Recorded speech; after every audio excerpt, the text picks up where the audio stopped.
This is the Greg Bedard Patriots Podcast with Nick Cattles. Download the Prize Picks app today. Use code CLNS. Get $50 instantly when you play $5. That's code CLNS on Prize Picks to get $50 instantly when you play $5. Also take the guesswork out of buying tickets with our friends at Game Time. Download the Game Time app, create an account, use code CLNS for $20 off your first purchase. Download Game Time today. What time is it? Game time. All right, before we get to that awful football game down in Miami this past weekend, let's hit some headlines. And Greg, the biggest headline for the Patriots, Jabrill Peppers is back. He's on the 53-man roster. Drake Maye said he's expected to practice soon. We can tell you that he's out there today. So soon was today. Mayo did say they're going to let the legal process play out. Peppers said he spoke with ownership. His representation is cooperating with the NFL. What do you think the Patriots do with Peppers? Do we possibly see him on the field sooner than we thought we might see him on the field? Yeah, I think he's going to be on the field and probably as soon as this Sunday. I would actually be surprised if he's not. From what I understand, and I don't like to comment on these types of cases because you never know the way they're going to go. But I had heard weeks ago that things were looking favorable for Peppers to return to the Patriots this season, and I think this decision, both by the NFL and also by ownership, to okay Peppers coming back. I mean, if there was even I don't want to say the slightest question, but if there was any doubt in their minds for the NFL and the Patriots, and especially the NFL with the whole Ray Rice thing there, I think it's safe to say that he wouldn't sniff the field this year. That he's back should indicate to you some things about what they think of the merits of this case when it comes down to it with Peppers. So I think that he's back speaks volumes.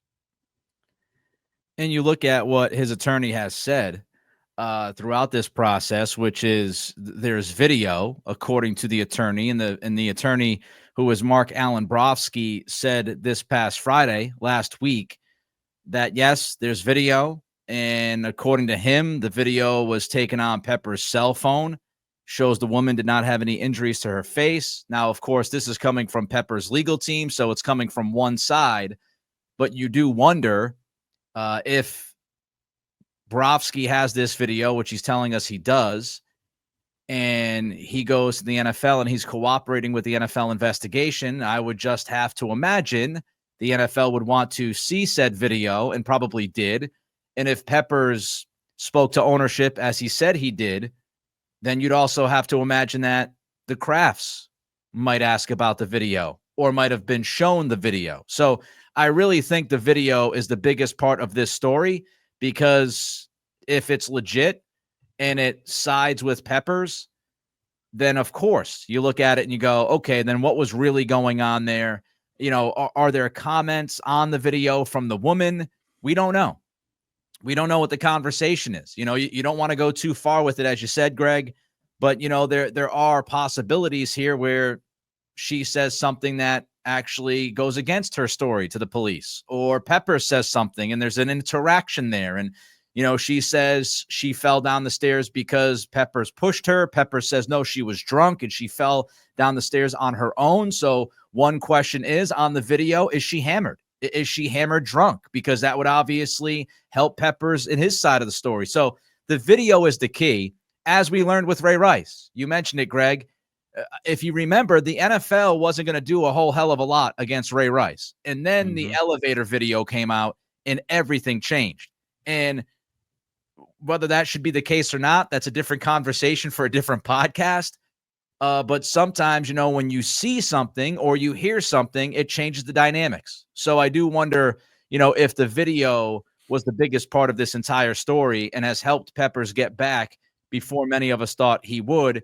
And of course, Robert Kraft has been on record many times talking about domestic violence and that the Patriots do not stand by that. The organization will not stand by players who, did something like that. So you just have to imagine something is strong here pointing towards Pepper's side to allow him back at practice today. All right, let's get on the field now. Patriots, Greg, 32nd in DVOA. It's the first time since week 7 of 1993, according to our friend Aaron Schatz. How big, when you look at this and you put it into perspective about how they've fallen all the way to 32, how big are the next 5 games, and what can this staff do to make you feel better about going into 2025? Yeah, I mean, I think it's huge, and I would say it's a bit disheartening that they're in this position, especially considering they made the quarterback change to Drake Maye, who we will, I think we'd all admit has, not only increased the entertainment product for this team, but has provided plays, whether it was, with his arm or with his leg, and has made this offense a little bit more viable. Of course, I'm saying that after a game where they score 1 offensive touchdown. But, I think to me, it's an interesting comparison, I think. Of course, I didn't cover the team way back when. Just to refresh people's memory, 1993, that was the first year of Bill Parcells. That was after the disasters of Rod Rust, Dick McPherson. Parcells came in. The Patriots were basically the bottom of the league. And they had a very young franchise quarterback in Drew Bledsoe. Drew Bledsoe was the first overall pick. He was 21 years old. I think he started that season, then he got hurt. Scott Sequels came in. But I think it's an interesting sort of comparison because you look at that team, and I asked Aaron, I said, so, how did the Patriots wind up the rest of the season? So they went from 30, well, I don't know, there might have been 30 teams back then, I forget. There probably were. To they were 25th at the end of the year. So Right. They trended up towards the end of that season. I was looking back at the scores of that year, and look, there was some talent on that team. Underlying talent there. I'm just looking through my notes. So, they, from that point on, they didn't do a whole lot offensively until the end of the season, but they lost 10 to 9 to the Seahawks. They lost 9-6 to the Colts. They lost in overtime 13-10 to the Bills, lost to the Dolphins. From that, when they were last in the league, they lost 6 straight games. They were all close games, 6 points or less. And then the last 4 games of the season, they won, including a 7-2 game against the Bengals, beat Bill Belichick and the Browns 20-17, beat the Colts 38-0, and then finished beating the Dolphins in overtime in a game where it was actually a sellout. People thought that was going to be the last game for the Patriots in New England before moving to St. Louis. But I think it's apt to talk about that season a bit because they're in similar situations, and just you look at what the job that Bill Parcells did, and we now know, we knew he was a hell of a coach with the Giants. We know he was a good coach pretty much everywhere he went. Yeah, he sort of burned brightly and burned the place down on his way out everywhere he went, but he knew how to build a football team. He knew how to build a culture. And we hear that about Gerard Mayo, and that's what he's trying to do. And there's no question in your mind that the Patriots were building to something after towards the end of the 93 season. And I just don't know if you can say the same thing here. Right. And so that's my concern, especially, a loss like Sunday to the Dolphins. I mean, in my mind, Nick, if a big referendum on the Mayo administration, what the rest of the season is going to look like, is going to come Sunday against the Colts. The last 5 games, they don't get more winnable than this game on Sunday against a Colts team that isn't that great. So I think that, I think the Patriots have a lot of work to do, and they need to show some things toward the end of the season. Yeah, I mean, you're traveling to Arizona. That'll be a tough game. You, of course, have Buffalo not once but twice at the end of the year. You've got the Chargers, who are fighting for a playoff spot. They lost last night, so they're going to have even more urgency. So there's no doubt that this coming week against Indianapolis is the most quote-unquote winnable game the rest of the way on this schedule. And, can they be competitive at the end of the year, I think is the bigger question. Not necessarily can they win these games. They probably have a better shot against the Chargers because they're coming across to the East Coast. It's going to be late in the season, so it's probably going to be cold and snowy or at least rainy. And, how much of the Patriots' success against Justin Herbert ends up happening with the Belichick's gone, Steve and Bill. Are there things that Covington and Mayo know about Herbert because he hasn't played well against the Patriots? Of course, how much has Jim Harbaugh changed that math with Herbert? A lot of different questions about that one, but you do really look at this week as the one game that the Patriots can try to put their stamp on and prove that, this past weekend was an anomaly and, they're still capable of playing against teams that aren't as, good or aren't as explosive as a Rams or a Dolphins team that we saw the last 2 weeks. All right, before we get to the Patriots defense against that Dolphins offense, Greg, tell the fine people about Prize Picks. Prize Picks is America's #1 daily fantasy sports app with over 5 million active members. Prize Picks is the easiest and most exciting way to play daily fantasy sports. All you do is pick more or less on 2 to 6 player stat projections and watch the winnings roll in. You can now win up to 100 times your money on Prize Picks with as little as 4 correct picks. Think James Cook will get more than 60 yards next week? Joe Burrow passed for more than 1.5 touchdowns? Cook up hot takes with your friends and win real money this football season when you and your crew run your game on Prize Picks. This week, let you guys know, on Thanksgiving Day, for the Dolphins-Packers game, they are running a special. Tyreek Hill will only need to get 1/2 receiving yards to cash in on a free pick. The free pick has launched already. It did after last Thursday night, so it's there for you to get a free square. All you need to do is pick one more correct, and you will win. Download the Prize Picks app today and use code CLNS and get $50 instantly when you play $5.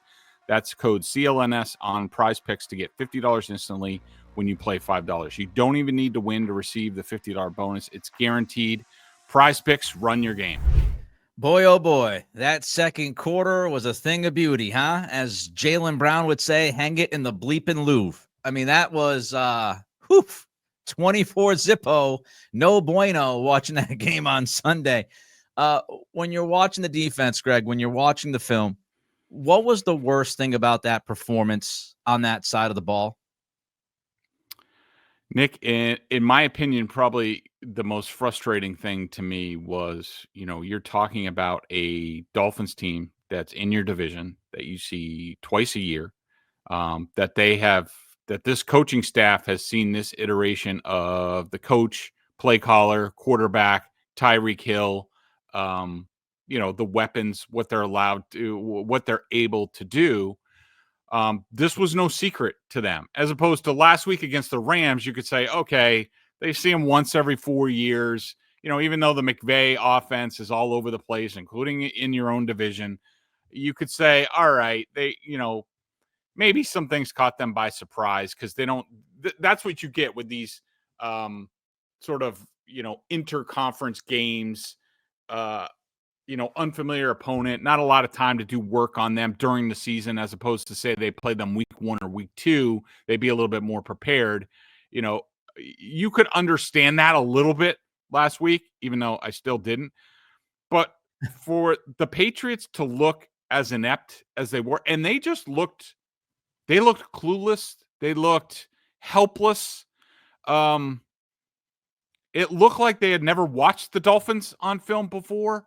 And that's the thing that bothers me. To me, this is another example in a long line of things that we've seen this season, Nick, where this team just isn't ready for things that it should be ready for. I mean, when you talk about putting a staff together and getting ready for the season, once you get everybody assembled and what have you, like, you get to work. And not only are you doing a lot of work on your own personnel, figuring out what you have and sort of how are we going to play this season, but you're starting a game plan for teams. And you start with the first game of the season, the Bengals, which we know they did a nice job with that. And then you quickly move on to the division. The Jets twice, the Dolphins twice, the Bills twice. That right there, those 7 games are 41% of your schedule. Yeah. And, you have all offseason to get ready for this. How are we going to approach things? What's our game plan going to be? None of these teams in the division were new as far as coaches and talent and all this stuff.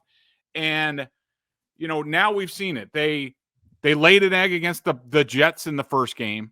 The second time they played them, it was, they were a dumpster fire by that point. They had moved on from Saleh, interim coach. The first time they saw the Dolphins, they had Tyler Huntley at quarterback, not Tua, still couldn't beat them. And now they get boat raced by the Dolphins, giving up 24 points in the second quarter. And it's nowhere near good enough. And talent is not an excuse, especially on that side of the ball. It's not optimal, but it's not like, yes, they have Tyreek Hill. Yes, they have Jalen Waddle. Tua is really good playing in rhythm. But their offensive line is not that good, and they couldn't get any pressure. They did do a good job stopping the run. I will give them credit for that. They did a great job at that. Probably their best of the season. But for them to look as inept and clueless as they were against a team in the division, that's just inexcusable for a coaching staff and for a team. So Greg said defense looked helpless, not ready for what they should be ready for. And that leads me to what Jerod Mayo said after the game and what he said just a little while ago to the media today. Mayo in his post game on Sunday said that I can't do anything once the guys cross the white lines. Now, I understand what Mayo is trying to say. What Mayo is trying to say is the players got to make plays. We prepare them. Once they go out there, it's up to them to make the plays. But there are a number of things that I hated about that comment. Number one, the other way you can look at that from the player's point of view is our coach just threw us under the bus. Hey, once you guys are on the field, it's all up to you. We've done the job. Now it's up to you. It takes for granted, or it gives the coaching staff the benefit of the doubt that they've actually done the job to prepare them well enough when they cross the white lines. Secondly, there are things you can do once players cross the white lines to help them be better. There's a number of different things you can do. You can discipline certain players that are repeat offenders. Even if you have to drop down in talent, you can still do that to help the team. You can, on offense, for example, on 4th and go situations, you can be a little bit more aggressive to help save your defense and help your offense. And when you have a chance to score a touchdown, possibly from the 2-yard line the week before against the Rams, and you decide to, freaking punt, go for a field goal, that's a problem to me. And so it's just this feel of like, hey, look, and I know that Jerod said we got to coach better. It's on us. I don't want to make it sound like he didn't say any of that. But man, oh man, even when the guys cross the white lines, are they in the right spots? Are you communicating with them when they're on the field? When there are coverage busts, are you going over it on the sidelines? Why aren't those being corrected in game? Are you changing players' responsibilities when it's obvious what you've asked them to do once they cross the white lines?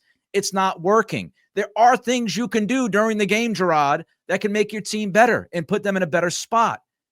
And then today, his comments today to me, he was talking about Covington, Greg, and he said that, Covington is calling all the right plays. You just have to execute. This goes back to what I just mentioned. Coordinating is not just calling the plays. It's not Madden. You're not playing a video game. You don't call the play and go, all right, we got it all figured out. Like, it's also coaching the team well enough to execute the play that you call. It's coaching guys to not repeat the same kind of mistakes like Kyle Duggar that we see over and over and over again. And if he can't figure it out, take the responsibility away from him because he can't figure it out. It's disciplining the guys that are repeat offenders. Coordinating isn't just let's call the play and it's done. Now it's up to the players to execute. And if they don't execute, everything is on them. Like, there's more to coaching than that. And it just feels like he doesn't do it all the time. It's not every comment. Again, there are times he takes responsibility. I'm talking about Mayo, and takes accountability for the coaching. I don't want to frame it like he never does. But Greg, I'm telling you, it seems like every time after a loss, he can't help himself to say at least one or two things that puts it on the players and puts it mostly on the players. And I think he'd just be better off saying, we've got to be better, and it starts with me, which he does say, but just keep it at that. Don't say anything else. When you're asked about Covington, say, I think he's called some good plays, but we're not executing those plays, and that's on the coaches for not coaching those guys up to make sure they can execute, and it's also on those guys for not executing. Like, I think you always have to put yourself in that position if you're Mayo or if you're Covington, and it's not just the guys aren't making the plays. It's also, hey, we might also not being, we might not be doing the greatest job of setting them up to execute those plays. Yeah. A couple different things on that.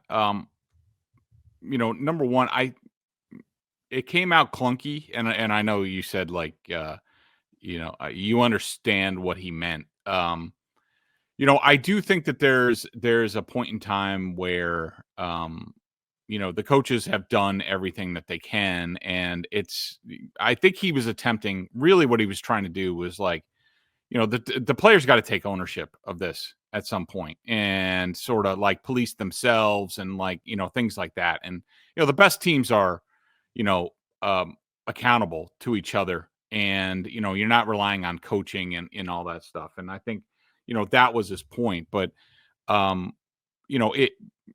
you're right. Those comments can rub both ways. And it's sort of like, the soft comment, and, maybe, that in the abstract was fine and the guys understood the message. Now here's another opportunity, and he sort of throws the players under the bus, because at a certain point in time, the players are going to be like, yeah, okay, once we get on the white lines, but, during the course of the week, did you guys do everything you could to get us prepared? And I don't think anybody could look at the way the defense played and the communication breakdowns and the bus and the inability to slow down the Dolphins with the plays that they want to do, that everybody knows that they want to do. They know that Tua is at his best over the middle between the numbers. And, to sort of thwart that, you sort of, make them throw it outside. He barely had to do that the other day. And there's certain things, like, I just think the game plan was crappy and their approach was crappy. It's not the first time this season. And I don't think they put the players in position to succeed. And to say it was, basically Gerard saying, we as coaches did everything we could to prepare the team for this game, and they just didn't execute. Like, I just don't think that's true. And if you lie to the players, if they know that you're lying, then that can cause issues. Yeah, I'll try to sum it up as quick as I can, and better maybe than I did just a minute or two ago, because I went on a rant. The things that, when Mayo says that on Sunday, and when he says the thing about Covington today, he's painting the picture that the players are not making the plays because they're just not doing their job. And I don't think you can say that with this team, as you just mentioned, Greg. I don't think you can throw it on one side and say it's 100% and say we put them in position to make those plays. Like, are the players not making plays because they're just useless, not talented, clueless, whatever? I'm sure at times it's a lack of talent. At times it's absolutely on the player, maybe even more than on the coach. But then, as you said, Greg, you look at the film and you look at the position that these players are put in, you have to ask yourself the question, were they put in the right position to execute the plays correctly or be effective on the field? And if that answer is no, then you can't say what Mayo said, even if it's once, even if it's just twice during a week. You should never say it, because the film is the film, and these guys were not prepared enough on Sunday, and that was rather obvious in the second quarter. One of those guys was Kyle Duggar. Quickly before we get to the offense, Greg, how awful was Duggar on Sunday from, I don't know, 0 to 10? He was it's probably the worst game that he's ever played. And look, I know that he's dealing with an ankle injury and maybe he shouldn't even be out there, but that's not what it was about the other day. It was the typical Kyle stuff that we've seen throughout his career, that he gets distracted. His eyes are in the wrong place. He's keeping focus on the quarterback instead of, the guy that he's responsible for. And they're just busts, all over the place. And this is when the Patriots re-signed all the guys that they did, like, those guys have to play at a high level. Like, they have to be your best players. And guys like, Kyle Duggar's making like $17 million a year. Michael Winu's making like $20 million a year.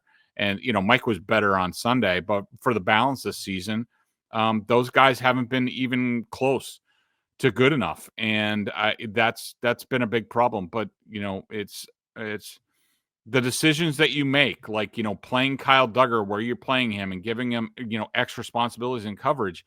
You can't be surprised when it doesn't work out, because it's been there his entire career and has never gotten better. And he was terrible on Sunday. All right, what's going on with game time before we get to the Patriots offense? So yes, game time. You got to get to the games. Football, you got to be there in person, whether it's at Gillette, whether it's at Alumni Stadium, what have you. Great places to watch.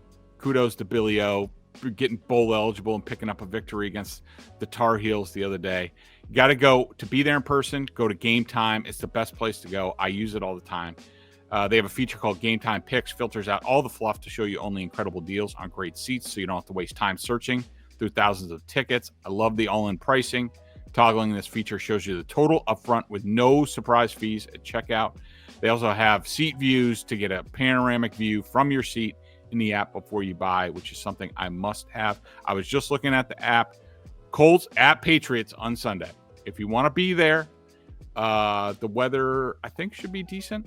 A little on the chilly side, but I'm telling you, you might want to be there, because I have a feeling this could be the Drake Maye breakout game. Everybody goes bonkers. It's Gus Bradley's crappy ass cover 3 defense on the other side. Drake could have the game of his career. You want to be there to say, I was there when Drake Maye became the real deal and delivered the Patriots a victory against the Colts. So download the Game Time app, create an account, use code CLNS for $20 off your first purchase. Terms apply. Again, create an account and redeem code CLNS for $20 off. Download Game Time today. What time is it? Game Time. Pre-snap penalties, Greg. What'd you make of those puppies on offense? So a couple things. Number one, you're going on the road, those things are going to happen, and you have to expect them, especially when you have, like, the old saying is bad lines don't travel. So if your line is bad at home, it's going to be even worse on the road. And that's what we saw on Sunday. But the biggest thing to me is, this is just another example of the coaching staff coming up short, because this is not a new issue for them. It might have been really bad on Sunday. I mean, 6 pre-snap penalties is pretty, ridiculous. But the penalties, the pre-snap penalties, these are things that we saw back in training camp, like, all the time. And, they never really got sorted out. And for them to, play like that on the road, the place isn't even all that loud. Like, it's just disheartening. And it's the when you see these things, Nick, like, it points even more of a finger at coaching, and you're just like, are they on top of it? Are they doing what they should? I mean, you just worry when you see like this and you see sort of the reaction in the locker room after the game. Like, you just wonder things like, is the standard high enough anymore? Are they holding these guys accountable? Are they getting their asses chewed at times when it calls for it? And Sunday definitely would have called for it. Halftime would have called for it. it could have been done in training camp, could have been done earlier on in the season. And, you just wonder when you see this, and now we're in, week 12 going to week 13, that these things are still an issue. You're just wondering, are they holding the guys to a standard, or are they just worried about letting them be themselves and that sort of thing? Because to me, they look undisciplined, and this was the latest example. Was Vederian Lowe better than we thought, aside from the penalties? He was. Yeah, actually, in terms of the pressure he allowed, I only had him, I think, I'm just looking. I only had him for 1.5 pressures in this game. He had a half a sack and one hurry, but I thought he did a pretty good job. I mean, look, the penalties were bad. I will say, in his defense, I thought the screen holding penalty was a little iffy. I could see why they called it, because he had the guy inside. Normally, when you have your hands inside, they let anything go. And, he pulled the guy down, and which is a move offensive linemen do. The problem is, it looked like he grabbed his shirt and pulled him down. They saw the shirt grab instead of, like, you really want to get the chest plate and then just pull him down, or by the shoulders and pull him down. And then the false start penalty, I think it was the third one, Vederian actually did the right thing. Because what happened was the Dolphins jumped into the neutral zone. The problem was they were back out of the neutral zone by the time he started to move, because he's so far away from the ball. To me, that's on Ben Brown, and it's on a guy like Michael Wenu. Michael Wenu sees a guy right in front of him going in the neutral zone. Just move. Just touch the guy. And it's a penalty. And so, to me, it's just, another one of those examples of them just, not being on the details. Here's what I got to say about that. I want to make this a public statement, and I'm going to tweet about this later, because that's what you do in 2024. You tweet about it. So I'm going to tweet through this for a second, and I'm going to talk about it right here as well. This is on me. Sometimes when I watch a football game and things are going badly, I tend to get emotional. What? No. Yeah, that's true. Don't tell me that, Nick. No. Yes. Yeah. This is me coming clean here, Greg. This is me looking in the mirror. And on Sunday, I might have tweeted that I was done with the Vederian Lowe experiment, and I might have shit on him a little bit. So here's what I'll say: I'm not going to tweet about offensive linemen during a game ever again, because this is a weakness of mine. What ends up happening is an offensive lineman messes up during a game, and it's like the talk of the town, because they.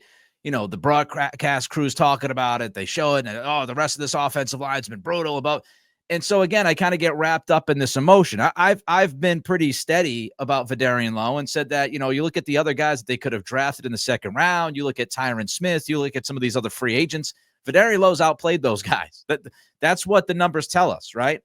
And I got a little emotional on Sunday, so I'm publicly apologizing to Vederian Lowe. I still did not like the penalties. I thought the holding call was bogus as well, frankly. I'm shocked by that.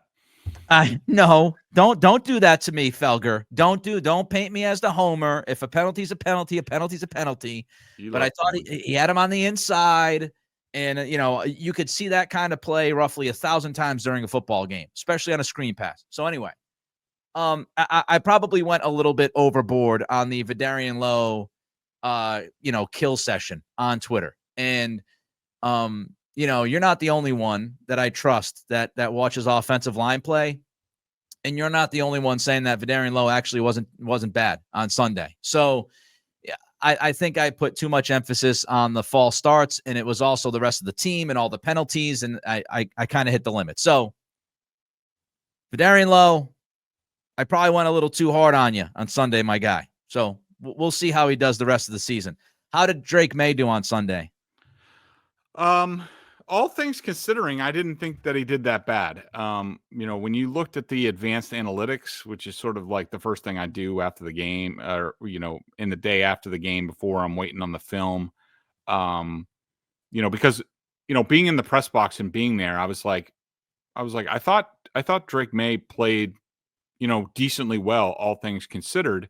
And, then I looked at the advanced analytics, and his completion percentage over expected was -9, which was second worst in the league last week to Anthony Richardson.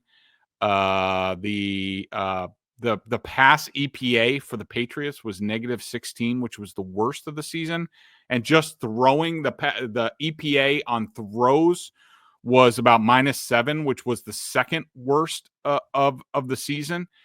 But when I watched the film, it pretty much backed up what I thought at the game. I thought Maye, he basically graded out like 50-50 for me, so it was probably more in the D plus D, especially with the turnovers. The turnovers are going to skew, everything. And I think he was responsible for, both of them, or at least partially responsible. I mean, you can't carry the ball. You can't try to swim move Zach Seiler and try to like arm over with the football like you're playing like your little brother in backyard football. Like, that ain't going to play. This ain't the ACC anymore. And then, to force that throw and it gets tipped up in the air, it was bad. And so the turnovers are going to skew things and move it down to like from C range to D range. But I thought for the most part, he was fine. I will say, and this is also to defend the offensive line a little bit, because you're right. You're not the only one. Every Sunday, it's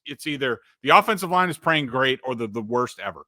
And it's never quite that. I mean, even when you look at it, and it's weird when my pressure rate matches up to PFF, but I had Drake Maye under pressure about 41% of the time. Everybody makes it out like, that's catastrophic. It's not good, but compared to what Jacoby Brissett had to deal with early on in the season, it was a walk in the park. It was the most Maye's been under pressure. The previous high was the Jacksonville game at 40.5%. This was 41.3%. But it wasn't horrendous. And also, Nick, I think they need to do a better job of, we've talked about it before, about preparing your plan. How are you going to block things up? Like we talked about Chop Robinson going into this game, and his quickness and explosion off the edge was going to be an issue. And the Dolphins have other people like Zyler, Calais Campbell that you have to worry about. Don't have to really worry about Ogba on the other side. But, certainly you have to be on things. But you got to go into that matchup and say, we got to make sure that we help on Chop Robinson. And there was one play where everybody's all over. I think it was the strip. I don't know if it was the strip sack fumble. I got to go back and watch the film and get which one specific. But Austin Hooper's over there to help Demontre Jacobs on Chop Robinson. And what does Austin Hooper do? He whiffs to the inside. Like you have to, if you're going to miss outside, which forces him in to come to Demontre Jacobs. Austin Hooper misses inside, which pushes Chop Robinson further to the outside. And now Demontre Jacobs can't get back there and get him. And also, this has been becoming more of a problem with Drake Maye, and it's not a huge issue. It only comes up a couple times a game, but Drake is starting to drift back in the pocket, and he's starting to get to the danger zone. We talked about it before. If you get back beyond 10 yards from the ball at snap, there's really not a whole lot the offensive lineman can do. If you're 11 and 12 yards back, you're not giving them much of a chance to get these guys blocked on the edge. And I think all of it was a factor of Ramondre Stevenson being in pass pro, but not really doing anything and not looking for danger. And, so it's all kind of a mess. And it was on Sunday, but it certainly was not the worst pass protection that we've seen this year. It was just problematic, and, getting down 24-0, that's not going to help the pass pro at all. Yeah, and just to put one final note to that here. So Next Gen Stats, NFL.com, Next Gen Stats, I just pulled it up. Week 12, pressure rate in the NFL, passing offenses. There were 12 teams this week that gave up more pressure than the Patriots did, according to Next Gen Stats. According to Next Gen Stats, I know you said PFF and you had it at like 41%, Greg. Next Gen had it at 37%. The Niners, the Lions, the Giants, the Texans, the Packers, the Steelers, the Cardinals, the Vikings, the Raiders, the Colts, the Browns, the Titans all had higher pressure rates than that. And those are some good teams, right? I mean, you're looking at it. Minnesota has 9 wins. Arizona's been good this year. Pittsburgh has been one of the better teams in the AFC. Green Bay has been a good team. Houston is a playoff team. Detroit is the best team in the NFL. And Bill Belichick can't help but sing the praises of their offensive line that Matt Patricia built, which was bullshit. They were actually worse than the Patriots. I wonder, Nick, if they take out the quarterbacks off those pressure rates, because then the numbers would make sense. Because I had Maye for 1 sack, a half a hit, and 2 hurries. So, another 3.5 quarterback pressures. So you take that out, and that seems more in line. And I do think that's fair. I mean, to put into the pressure rate stuff that the quarterback could have avoided. And you see that, and I'm not indicting Drake Maye. We knew this was going to be part of the deal with him. He'll learn with it. You see this with Kyler Murray's, Aaron Rodgers back when he first started with the Packers, used to create a whole crap ton of pressure for the line to the point that his linemen were pissed off and called him out in a team meeting. Josh Allen early on did the same sort of thing. Instead of playing on time, they're trying to make a play, and it just makes it harder for the offensive lines. But, that would make a lot of sense. Yeah. So next gen, 13th in pressure rate for the offense. So again, we're not saying it was great, but it was, they were pretty much middle of the pack when it came to pressure rate this past week in the NFL. All right. Before we get to ups and downs quickly, and Greg heads to Felger and Maz, check out BSJ, $50 for the year. Bedard Giardi do great work with the Patriots, as all of you know. You can also download that Prize Picks app today. Use that code CLNS. Get $50 instantly when you play $5, and you can take the guesswork out of buying tickets with Game Time. Create that account. That code again is CLNS, $20 off your first purchase. Greg, ups and downs. Just going through it. Guys that I liked in this game: Jermichael Hasty, Antonio Gibson. Is it just me, or do we? When are we going to have the conversation about that?